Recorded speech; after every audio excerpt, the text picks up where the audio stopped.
Langsung ya teh. Assalamualaikum warahmatullahi wabarakatuh. Perkenalkan, nama saya Rino Putra Permana. Di sini saya sebagai moderator dari kelompok 1, materi kelompok 5, yaitu pengertian dari guru profesional. Langsung ya. Untuk slide 1, kelompok diantaranya ada Pak Jepri, Pina, Widya, sama Muhammad Ajang. Langsung saja slide 1. Mbak Puter. Slide 1 akan dijelaskan oleh Bapak Ajang. Dipersilakan. Oke, terima kasih kepada moderator yang telah memberikan waktunya kepada saya untuk memaparkan materi tentang pengertian guru profesional. Guru profesional adalah guru yang memiliki komponen tertentu yang sesuai dengan persyaratan yang dituntut oleh profesi keguruan. Guru profesional senantiasa menguasai bahan atau materi pelajaran yang akan diajarkan dalam interaksi belajar, serta senantiasa mengembangkan kemampuan serta berkelanjutan baik dalam segi ilmu yang dimilikinya maupun pengalamannya dalam belajar mengajar. Guru profesional juga adalah orang yang memiliki kewenangan dan tanggung jawab terhadap pendidikan siswa, baik secara individual maupun klasikal. Guru profesional juga sangat diinginkan di Indonesia karena dapat meningkatkan mutu pendidikan di Indonesia ini. Guru profesional harus mampu mengembangkan kepribadian, berinteraksi, serta berkomunikasi yang dapat melaksanakan bimbingan serta penyuluhan, melaksanakan administrasi sekolah, menjalankan penelitian sederhana sebagai keperluan pengajar, menguasai landasan kependidikan, dan memahami bahan pengajaran. Guru profesional juga harus mempunyai 4 kompetensi guru yang telah ditetapkan dalam Undang-Undang Republik Indonesia Nomor 14 Tahun 2005 tentang guru dan dosen. Ada 4 kompetensi dasar, yaitu kompetensi pedagogik, kepribadian, dan profesional dan sosial. Sekian pemaparan materi dari saya kembalikan lagi ke moderator. Ya, terima kasih untuk penjelasan dari materi Bapak Ajang. Kemudian slide 2 akan dijelaskan oleh Saudara Jeffrey. Waktu dan tempat dipersilakan.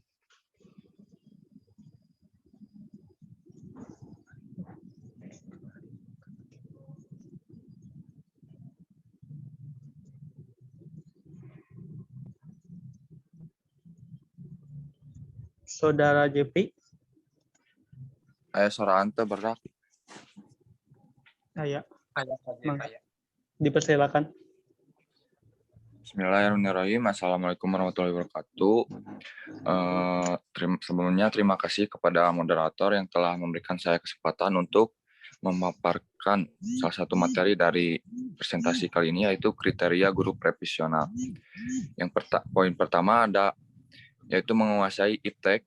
Di antaranya guru harus menguasai ilmu komputernya, karena pada zaman era global digital saat ini, guru dituntut untuk menguasai komputer seperti komputer, blog, internet, Facebook, website, dan lain sebagainya. Karena mengapa?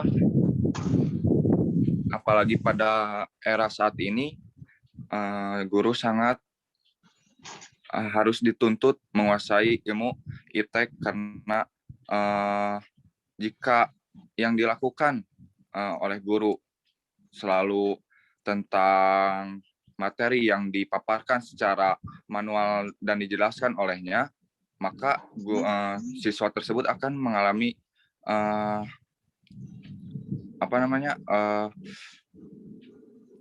kejenuhan yang selalu dirasakan oleh siswa, sedangkan guru tidak dapat merasakannya. Maka dari itu guru harus menguasai ilmu komputer tersebut. Yang poin kedua adalah menguasai administrasi pendidikan. Yang pertama ada RPP. RPP merupakan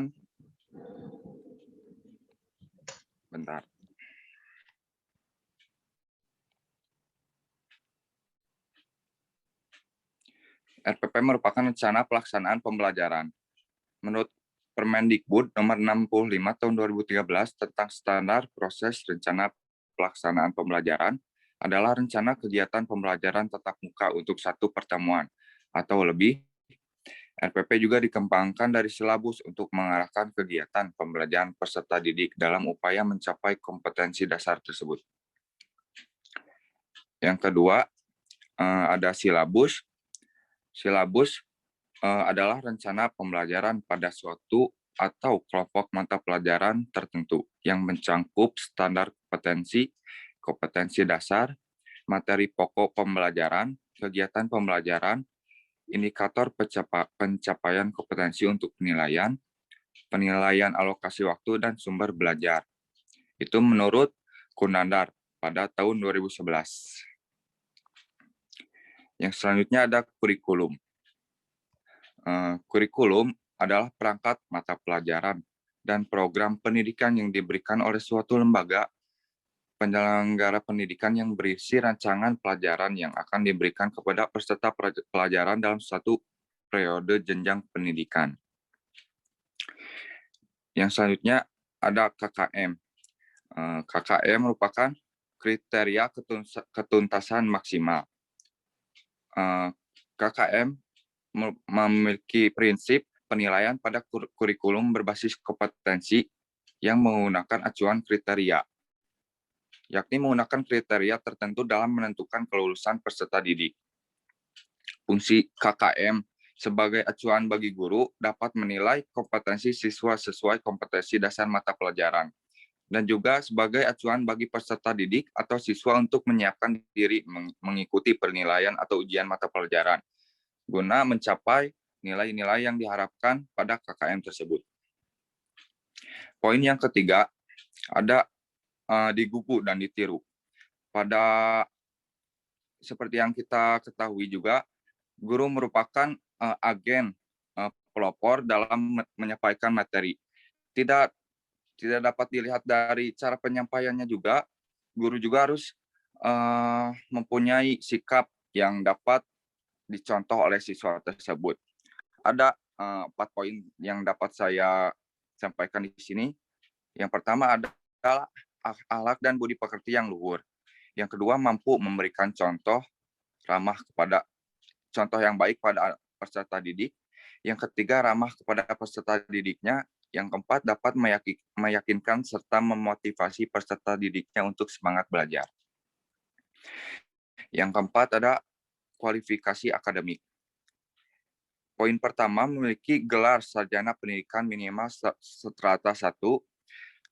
Yang kedua, aktif dalam organisasi kependidikan di dalam maupun di luar sekolah. Yang ketiga, mempunyai semangat mengajar dan pengalaman mengajar. Mungkin itu yang dapat saya sampaikan. Saya kembalikan kepada moderator. Oke, terima kasih kepada Saudara JP yang telah menyampaikan materi dari kriteria guru profesional.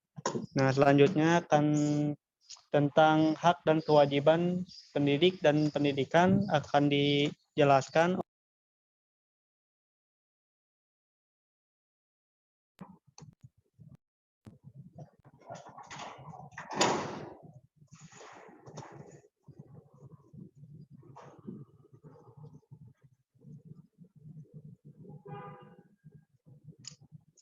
Saudari Widya. Terima kasih kepada moderator yang telah memberikan waktu untuk saya memaparkan materi selanjutnya.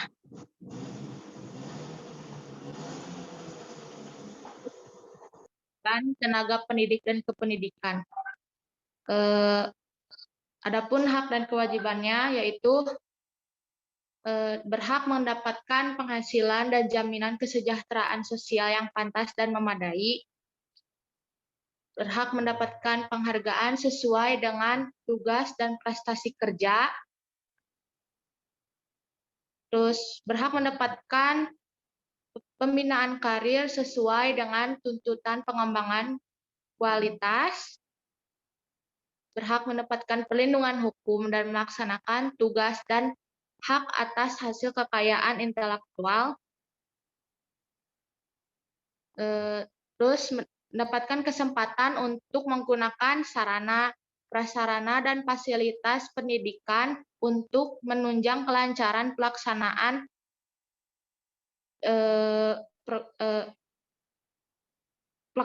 tugas atau pembelajaran.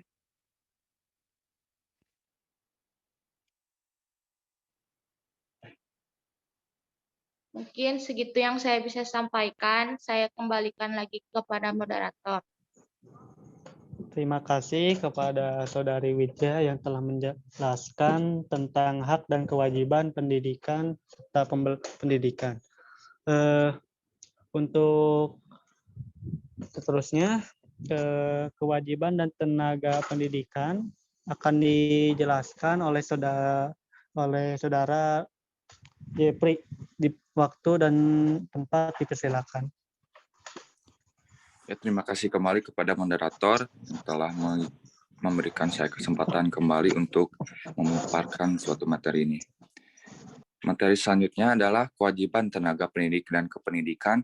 Selain hak yang dapat kita dapatkan, kita juga mempunyai kewajiban sebagai tenaga pendidik untuk mempunyai komitmen secara profesional untuk meningkatkan mutu pendidikan. Yang ketiga yaitu memberi teladan dan menjaga nama baik lembaga, profesi, dan kedudukan sesuai dengan kepercayaan yang diberikan kepadanya. Artinya di sini ketika kita dipercaya misalnya untuk mengajar di salah satu lembaga pendidikan, jenjang pendidikan SMA ataupun SMP dan sebagainya, kita harus menjaga nama baik lembaga tersebut. Itu merupakan kewajiban yang dapat kita ketahui untuk terciptanya rasa profesional dan juga respect kepada lembaga tersebut. Saya kembalikan kepada moderator.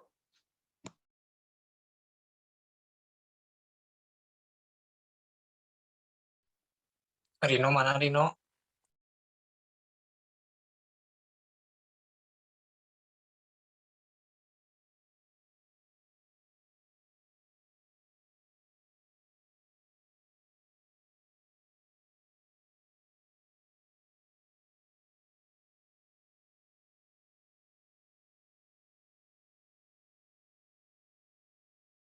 No, mana Rino?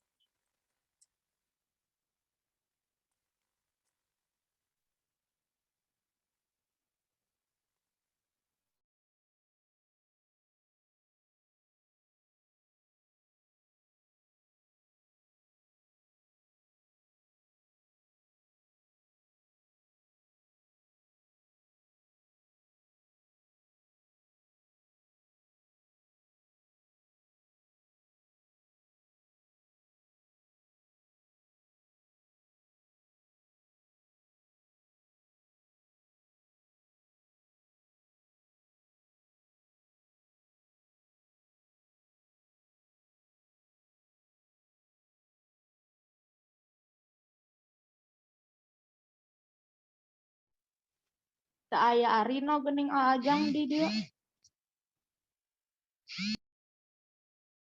Pak Jeb, ambil alih Pak Jeb sok.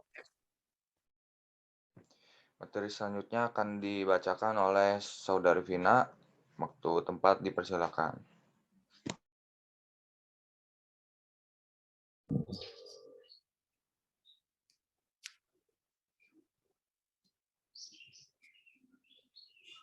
Baik, di sini saya akan menjelaskan tentang tujuan guru profesional. Yang mana tujuan guru profesional adalah untuk melaksanakan sistem pendidikan nasional yang bertujuan untuk mewujudkan tujuan pendidikan nasional, yaitu mengembangkan potensi peserta didik agar menjadi manusia yang berpendidikan dan berakhlak mulia. Dengan cara ketika seorang guru sedang melakukan proses pembelajaran, guru melakukan proses pembelajaran tersebut sesuai dengan karakteristik peserta didik. Kemudian, guru melakukan proses pembelajaran dengan inovasi terhadap proses pembelajaran dengan hal-hal baru yang dapat menjadikan proses pembelajaran tersebut menjadi lebih menarik. Nah, di samping itu, tujuan lain dari adanya pendidikan nasional ialah untuk mengembangkan sumber daya manusia serta mencerdaskan kehidupan setiap warga negaranya. Di Indonesia ini sendiri juga pengadaan pendidikan nasional bagi setiap warga negara bisa kita temukan di dalam Undang-Undang Dasar Nomor 20 Tahun 2003, yang mana berdasarkan Undang-Undang Dasar tersebut, di dalamnya mengembangkan kemampuan dan membentuk watak serta peradaban bangsa yang bermartabat dalam rangka mencerdaskan kehidupan bangsa. Bertujuan untuk berkembangnya potensi peserta didik agar menjadi manusia yang beriman dan bertakwa kepada Tuhan Yang Maha Esa, serta mempunyai akhlak yang mulia, sehat, berilmu, cakap, kreatif, mandiri, dan menjadi warga negara yang demokratis serta bertanggung jawab. Cukup saya kembalikan kepada moderator.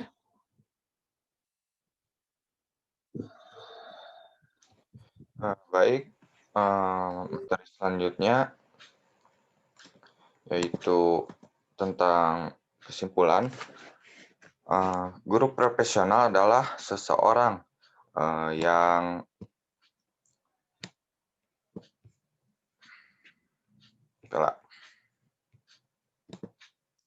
Guru profesional adalah seseorang yang hidup dengan mempraktikkan suatu keahlian tertentu atau dengan terlibat dalam suatu kegiatan tertentu yang menurut keahlian, sementara orang lain melakukan hal yang sama sebagai sekedar hobi untuk senang-senang atau mengisi waktu luang. Mungkin untuk pertanyaan bisa kepada teman-teman jika ada yang ingin ditanyakan atau dibahas mengenai materi pada kesempatan kali ini, boleh.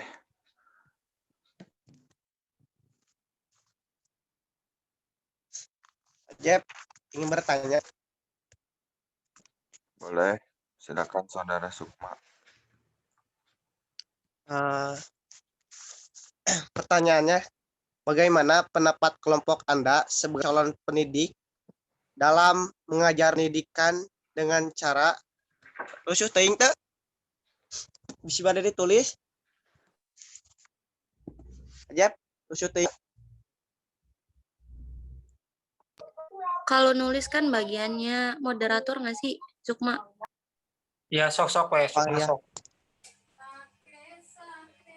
Bagaimana pendapat kelompok Anda sebagai calon pendidik dalam mengajar pendidikan jasmani dengan cara proporsional dan tidak dipandang oleh guru lain atau siswa-siswi? Dipandang apa, Sukma? Halo? Halo itu.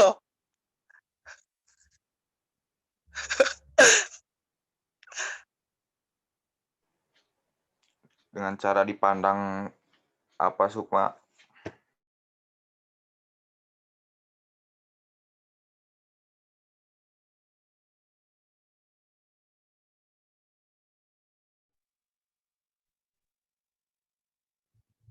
Jelas Pak. Diulang pertanyaan. Ulang di. Mohon. Bagaimana pendapat kelompok Anda sebagai calon pendidik dalam mengajar pendidikan jasmani dengan cara profesional dan tidak dipandang buruk oleh guru lain atau siswa-siswi?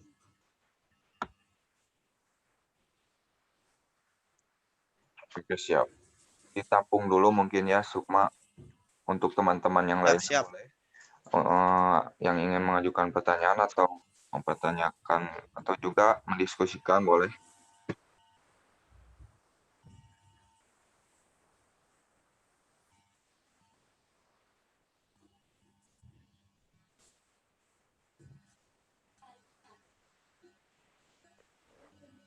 Izin moderator, apakah saya boleh bertanya langsung? Boleh. Silakan. Boleh. Oke. Saya Randy Kusuma Purnama, NPM 135. Jadi kan gini, tadi sempat dijelaskan bahwa ada salah satu kriteria guru profesional yang mengatakan ada salah satu kriteria guru profesional yaitu kualifikasi akademik. Nah, di dalamnya terdapat poin bahwa seorang guru harus memiliki sarjana pendidikan strata S1, strata 1 atau S1. Nah, sedangkan dari Kemendikbud sendiri kan sudah melegalkan gitu bahwa seseorang yang mempunyai sarjana non pendidikan boleh mengajukan sebagai guru.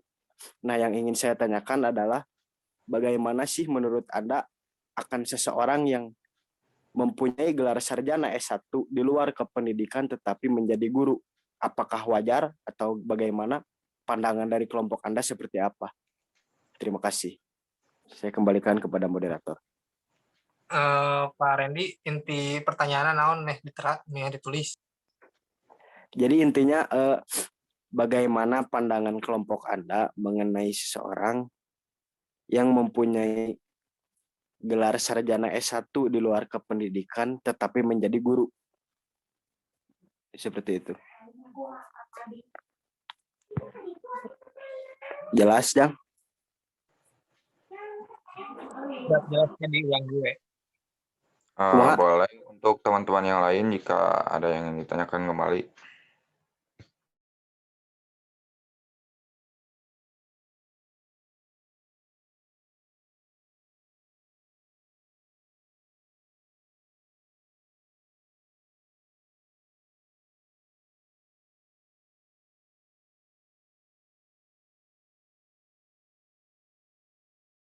Apakah cukup hanya 2 pertanyaan?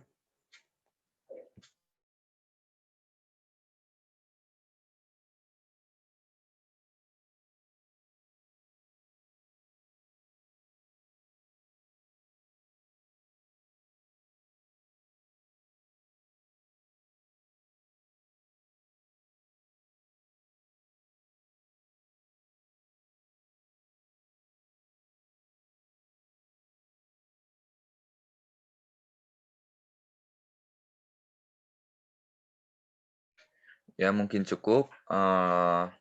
Saya ulangi pertanyaannya, Sukma, bagaimana pendapat kelompok Anda dalam mengajar penjas secara profesional agar tidak dipandang buruk oleh masyarakat ataupun guru yang lain?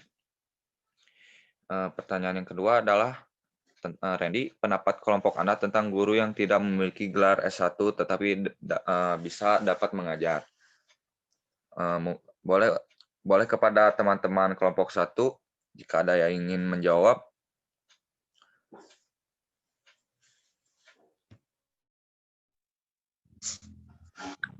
Mohon maaf, Jeff, boleh ralat itu pertanyaannya, takut tidak sesuai jawabannya gitu. Maksudnya seseorang yang punya gelar sarjana tapi bukan di bidang keguruan atau pendidikan dan malah menjadi guru, seperti itu. Bukan seseorang yang tidak mempunyai gelar sarjana. Terima kasih. Seseorang yang tidak memiliki gelar sarjana tetapi menjadi guru. Yang memiliki itu. Kayak lintas jurusan bukan sih, Ren? Hah? Lintas jurusan. Ya, seperti itu, Mak. Punya gelar sarjana tapi di luar keguruan gitu. Bukan bidang keguruan dan malah menjadi guru.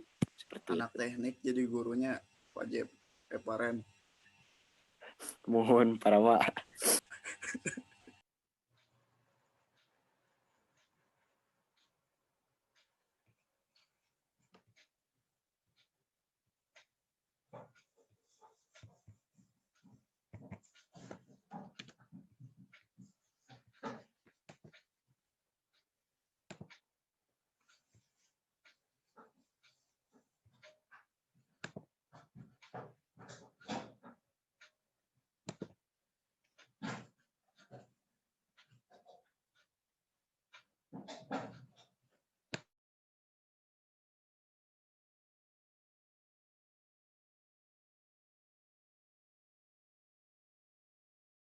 Silakan kepada teman-teman yang ingin menjawab pertanyaan dari Saudara Sukman dan juga Randy.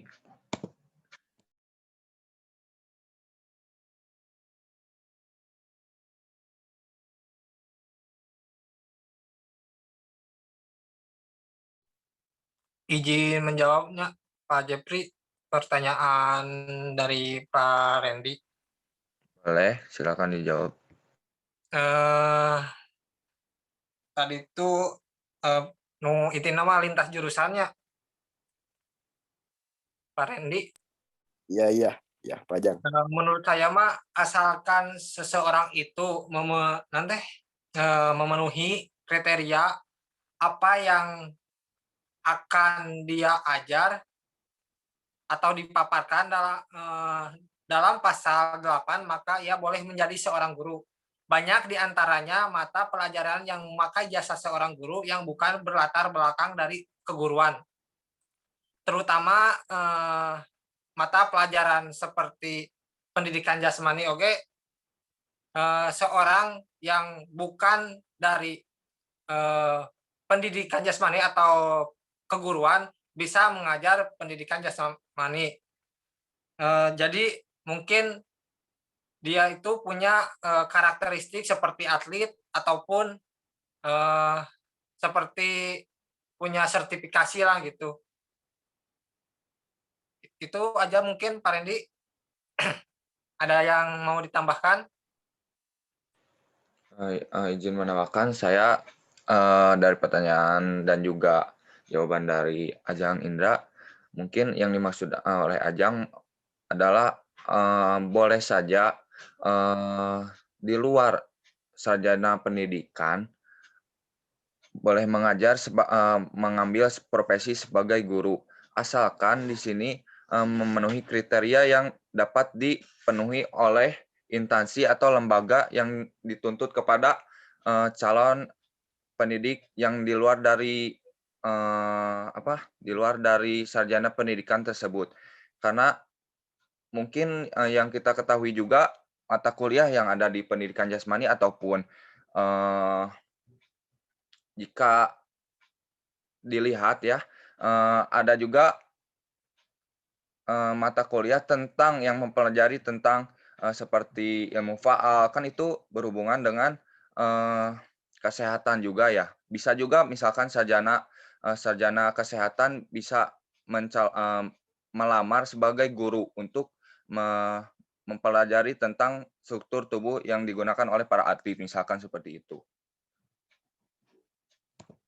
Oke, baik. Terima kasih atas jawabannya dari Saudara Jepri dan Ajang. Baik, mungkin pertanyaan satu lagi dari Sukma. Saya ulang pertanyaannya. Bagaimana pendapat kelompok Anda dalam mengajar penjas agar secara profesional agar tidak dipandang buruk oleh masyarakat dan juga Siswa, Pak Jepri. Kalau siswa-siswi. Saya ulangi, bagaimana pendapat kelompok Anda dalam mengajar penjas secara profesional agar tidak dipandang buruk oleh siswa-siswi? Seperti itu.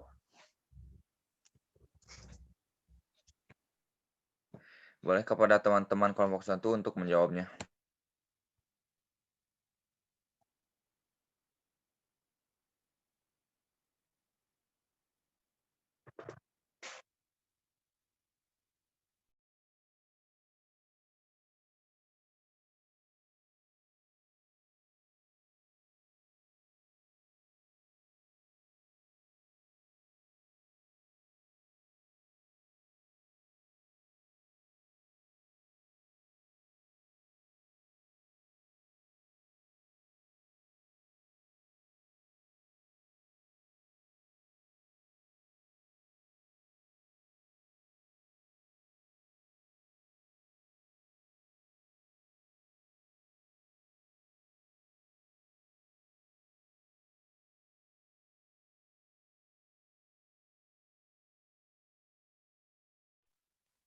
Izin menjawab lagi Pak Jepri lah.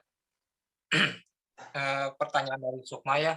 Jadi agar tidak dipandang buruk oleh siswa dan siswi, ataupun masyarakat.